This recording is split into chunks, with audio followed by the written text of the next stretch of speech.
और 10 साल में जिस तरीके की डेवलपमेंट मोदी जी ने करके बताई। मोदी जी ने सबसे पहले क्या बताया था, मैं खाऊंगा नहीं, खाने नहीं दूंगा, सबका साथ सबका विकास। ये दो बातें इतनी मायने करती है। खुद पैसे नहीं खाए और कोई भी पॉलिटिशियन को खाने ही नहीं दिए। Welcome to True to Life, Rajni Bhatt here. आज हमारे साथ हैं नरेंद्र पवार सर। सर, आपका इंट्रोडक्शन दीजिए प्लीज़। मेरा नाम नरेंद्र पवार, मैं सिविल इंजीनियर हूँ और मैं भारतीय जनता पार्टी से बिलोंग करता हूँ। मैं लास्ट टाइम कल्याण वेस्ट का विधायक था। अभी इस लोकसभा में कल्याण पश्चिम विधानसभा जे इस विधानसभा का इलेक्शन का इंचार्ज हूँ। सर, आप जैसे देख रहे हैं कि बहुत सारी पार्टीज़ इसमें कंपटीशन में, इलेक्शन में खड़ी हो रही है। मनसे है, शिवसेना है। तो अब तक जो भी प्रमोशन हुआ है, आपको क्या लगता है कि वोटर्स का झुकाव या जनता का झुकाव कौन सी पार्टी की तरफ ज़्यादा है? ऑफ कोर्स हमारी पार्टी के ऊपर ज़्यादा झुकाव है। बीजेपी, भारतीय जनता पार्टी और मोदी जी ने जो देश भर में काम किया है, इसलिए बीजेपी की तरफ वोटर्स का बहुत मात्रा में झुकाव है। और अभी मनसे, शिवसेना, शिंदे गट, एनसीपी, अजित दादा, आरपीआई, ये सब हमारे अभी अलायंस में है। ये सब पार्टियां भारतीय जनता पार्टी से जुड़ी हुई है, इसलिए उनके भी फॉलोअर्स जो है वो भी अभी भारतीय जनता पार्टी के साथ में जुड़े हुए हैं। इसलिए मैक्सिमम वोटर्स का झुकाव बीजेपी और बीजेपी प्लस अलायंस जो है उनके तरफ से ज़्यादा है। सर, आप अभी प्रमोशन, आपने कहा कि बीजेपी की तरफ लोगों का ज़्यादा, आप ऐसा क्या कर रहे हैं, लोगों के लिए एक्स्ट्रा क्या कर रहे हैं कि आपको सबसे ज़्यादा वोट मिले? सबसे बड़ी बात तो यह है, देश के प्राइम मिनिस्टर नरेंद्र जी मोदी आज इन्होंने जिस तरीके के काम किया है गत 10 साल में, अगर हम कंपेयर करेंगे पहले की गवर्नमेंट हुआ करती थी उनका 70 साल का गवर्नमेंट और इस मोदी जी का 70 साल का गवर्नमेंट, इस 10 साल में मोदी जी ने जो डेवलपमेंट इस इंडिया की पूरी भारतवर्ष में किया है, वो लेके पूरी हिंदुस्तान में एक बीजेपी की लहर, मोदी जी की लहर है। खास करके उसमें डेवलपमेंट पे मोदी जी ने भर दिया है। पहले जो एयरपोर्ट हुआ करते थे, जो 70 साल में एयरपोर्ट हुए, उसके कई गुना ज़्यादा ही 10 साल में हो गए। यूनिवर्सिटीज़ बढ़ गई, हॉस्पिटल्स बढ़ गए, पासपोर्ट के ऑफिसेस बन गए, रेलवे के स्टेशंस पहले कैसे थे, अभी स्मार्ट स्टेशन कैसे बन गए, ट्रांसपोर्ट में, रोड में इतनी बड़ी डेवलपमेंट आज इंडिया में हुई है। गत 70 साल में कभी इतनी हुई नहीं। 70 साल में जितनी हुई उससे ज़्यादा केवल 10 साल में हुई। तो ये जो डेवलपमेंट के मुद्दे हैं वो लेके खास करके हम लोग वोटर्स के पास जा रहे हैं और वोटर्स उसके लिए बहुत ही खुश है। सर, पहले कहा जाता था कि मुस्लिम्स जो हैं वोटर बैंक हैं कांग्रेस के लिए। मोदी जी ने काफ़ी चेंजेस किए मुसलमानों के लिए भी, जो 3 तलाक और भी काफ़ी सारी चीज़ें की। तो आपको लगता है कि अभी मुसलमानों का भी वोट हम ले सकते हैं, बीजेपी को मिल सकता है, या उसमें कुछ इम्प्रूवमेंट हुआ है? बहुत सारा इम्प्रूवमेंट मुस्लिम वोट्स का भी हुआ है, क्योंकि जिस तरीके की राजनीति नरेंद्र भाई मोदी जी ने की है, सिर्फ एक 3 तलाक का विषय नहीं, 3 तलाक का विषय तो बहुत ही इम्पोर्टेंट मुस्लिम महिलाओं के लिए है। वो जानते हैं कि 3 तलाक का नुकसान कितनी महिलाओं को हुआ, उनकी फैमिली को कितना तकलीफ हुआ है, इसलिए वो मुस्लिम महिलाओं में बहुत अच्छी पॉजिटिविटी 3 तलाक को लेके है। उसके अलावा भी मैं अभी फैमिली के साथ में श्रीनगर गया था, कश्मीर घूमने गया था। मैं 7 साल पहले भी गया था और ये लास्ट मंथ में गया था। तो उस टाइम का माहौल और अभी ये टाइम का माहौल ट्रिमेंडस बदल हो गया है। वो टाइम पे पहले अपने लोगों की चाहत नहीं रहती थी कि हम लोग भी इंडिया में रहना चाहते थे। वो अलग कश्मीर की डिमांड बहुत ज़ोरों से थी। अभी वो डिमांड लगभग दिख भी नहीं रही है। आतंकवाद जो दिखता था कश्मीर में, श्रीनगर में, वैली में, वो उसका नामो निशान नहीं दिख रहा है। कुछ जगह पे रहेगा, पर जो डर रहता था, जो टूरिस्ट को डर रहता था कश्मीर में, जब टूरिज्म के लिए जाते थे, तो डर दिखने को मिला ही नहीं ये टाइम पे। और ख़ास करके जो मुसलमान ड्राइवर्स थे, जो घोड़ा चलाने वाले थे, बाइक राइडर्स थे, उनमें मोदी जी को लेके बहुत अच्छी पॉजिटिविटी मैंने खुद देखी। मैं बीजेपी का हूँ इसलिए नहीं, पर मैंने पूछा जनरल, तो वहाँ का जो एक माहौल है वो मोदी जी के फेवर में।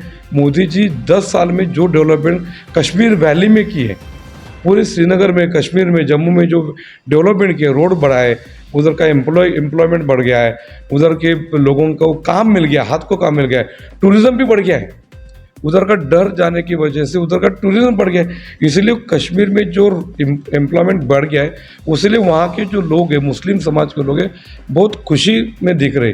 इसलिए मुझे लगता है ये टाइम तो बीजेपी को कश्मीर में ही नहीं, पूरे हिंदुस्तान में भी मुस्लिम लोग वोट करेंगे। पहले हम लोग सोशल मीडिया पे देखते थे कि भाई एंटी बीजेपी राम मंदिर अयोध्या के लेके एक निगेटिविटी मुस्लिम समाज में थी, पर अभी वही निगेटिविटी पूरी निकल के जाने के बाद केवल मोदी जी ने किए हुए अच्छे डिसीजंस, डेवलपमेंट की ली हुई डिसीजंस, उसको लेके आज मुस्लिम समाज भी बीजेपी को और मोदी जी को वोट करने के लिए तैयार है। अगर एक नॉर्मल कॉमन जनता के हिसाब से अगर मैं देखूं तो काफ़ी सारी स्कीम्स मैंने सुनी हुई हैं कि लेडीज़ के लिए है, या आपने जैसे बताया मज़दूरों के लिए। आई गेस उस चीज़ का प्रमोशन ठीक से नहीं हुआ, या लोगों में अवेयरनेस नहीं है।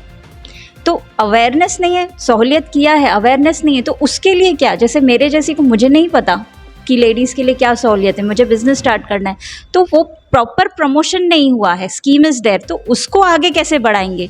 लोगों को पता ही नहीं चल रहा है ठीक से, तो कहाँ जाना चाहिए मुझे? ये इसके लिए तो अलग अलग एनजीओ को अपॉइंट भी किया गया है गवर्नमेंट ने, कि वो ये अलग अलग स्कीम को प्रमोट करे, उनको कैसे ज़्यादा से ज़्यादा बेनिफिट मिले। फॉर एग्जांपल, अभी ये उज्ज्वला गैस योजना है, जो करीब झुग्गी-झोपड़ी में रहने वाली औरत है, लेडी है, उनके लिए फ्री गैस की योजना, उसको नाम उज्ज्वला गैस योजना। मुद्रा बैंक की तरफ से अलग अलग वो यूथ के लिए भी, महिलाओं के लिए भी है, उनको बिजनेस जो करना है वो बिजनेस के लिए उनको कम रेट ऑफ इंटरेस्ट में, without security, without guarantor loan की व्यवस्था है। हमारे पास विश्वकर्मा योजना है, जो अलग अलग क्षेत्र में हार का व्यवसाय करते हैं, चप्पल करने का व्यवसाय करते हैं, ये कुम्हार समाज है, मटके बनाते हैं या मूर्तियाँ बनाते हैं, ऐसे 12 बलूतेदार है, उनके लिए अलग अलग स्कीम है। उनको एक लोन मिलता है, सब्सिडाइज लोन मिलता है, उनको कम रेट ऑफ इंटरेस्ट में लोन मिलता है, जिसको लेके उनका बिजनेस बढ़े, उनके प्रोडक्ट को भी प्रमोशन मिले, उसके लिए भी मार्केट अवेलेबल करके देने की अलग अलग इतनी बड़ी स्कीम्स है। पार्टी के लेवल भी हम लोग करते हैं, और अलग अलग एनजीओ को भी गवर्नमेंट ने एम्प्लॉय किया है, उनको जिम्मेदारी दी कि भी उनको ये प्रोजेक्ट, ये स्कीम आप उसको प्रमोशन करो और ज़्यादा से ज़्यादा लोगों को इसका लाभ कैसे मिले। जैसे वेंडर्स से जो रास्ते के ऊपर भाजी बिकते हैं, पर वो लॉकडाउन के तरफ से मोदी जी ने इनका भी ख्याल किया है, उनको भी 10,000, 25,000 ऐसे अलग अलग एकदम कम रेट ऑफ इंटरेस्ट में उनको लोन के स्वरूप में उनको सपोर्ट किया है। उनकी रिक्वायरमेंट उतनी रहती है, जो डेली फ्रूट बेचते हैं, डेली वेजिटेबल बेचते हैं, डेली छोटे छोटे काम के लिए उनको पैसा लगता है, तो उनको भी उनके हिसाब से एक गवर्नमेंट की तरफ से डायरेक्ट पैसा उनके अकाउंट में जमा होता है, और यह पैसा भी उनके डायरेक्ट अकाउंट में जमा होता है। पहले क्या होता था कि गवर्नमेंट की तरफ से पैसा आता था, एजेंसी, अलग अलग एजेंसी आती थी, 1 रुपया ऊपर से भेजते थे, 15 पैसा ही आखिरी आदमी तो मिलता था। पर अभी मोदी जी ने डायरेक्ट, मतलब वो सबके अकाउंट बैंक में खोले, जनधन करके एक स्कीम लाई, और उसमें जिन के अकाउंट बैंक में नहीं थे उनके बैंक में अकाउंट निकाल लगे, और जो भी स्कीम के पैसे है वो पैसे डायरेक्ट उनके अकाउंट पे जमा हो जाते हैं। आने वाले इलेक्शन से रिलेटेड आपका क्या संदेश है? देखो, अभी 2 बार मोदी जी रूलिंग किया, और 10 साल में जिस तरीके की डेवलपमेंट मोदी जी ने करके बताई। मोदी जी ने सबसे पहले क्या बताया था? मैं खाऊंगा नहीं, खाने नहीं दूंगा, सबका साथ सबका विकास। ये 2 बातें इतनी मायने करती है। खुद पैसे नहीं खाए और कोई भी पॉलिटिशियन को खाने ही नहीं दिए, उसकी वजह से करोड़ों रुपए देश के बच गए, और उसमें से उन्होंने डेवलपमेंट की, राइट। सबका साथ सबका विकास, मतलब उन्होंने कभी एक स्पेसिफिक कोई कम्युनिटी को नहीं देखा, इंडिया के जितने भी अपने 130 करोड़ जनता है, पूरी 130 करोड़ जनता का उन्होंने सोचा है। इसलिए आगे जाके जो अभी 10 साल में डेवलपमेंट के प्रोजेक्ट चालू है, अगर वो कंटिन्यू करने, फॉर एग्जांपल कल्याण का अगर एग्जांपल लेंगे तो अभी भिवंडी का मेट्रो का काम लगभग हो गया है, अभी हमारा कल्याण का मेट्रो का काम बाकी है। आगे ये 5 साल में अगर मोदी जी फिर बार रूलिंग पे आते तो हमारा एक ही काम बताओ, ऐसे सैकड़ों काम होने वाले हमारे भिवंडी लोकसभा में, कल्याण वेस्ट कॉन्स्टिट्यूंसी में, कल्याण ईस्ट में, कल्याण लोकसभा कॉन्स्टिट्यूंसी में, ऐसे पूरे देश में डेवलपमेंट के अलग अलग प्रोग्राम काम होने वाले। पर मैं कल्याण को लेके यही बताऊंगा, हमारा मेट्रो का काम है, वो मेट्रो का काम 100% पूरा हो जाएगा अगले 5 साल में और लोगों का उसका ज़्यादा बेनिफिट मिलेगा। इसीलिए मैं लोगों को अपील करूँगा कि अच्छी गवर्नमेंट मोदी जी की नॉन करप्ट गवर्नमेंट के लिए आप लोगों ने वोट करना जरूरी है। और मुझे भरोसा है हमारे भिवंडी लोकसभा में कल्याण लोकसभा से ज़्यादा वोट इस मोदी जी के लिए और हमारे कैंडिडेट कपिल पाटिल जी के लिए 100% अच्छा रिस्पांस मिलेगा।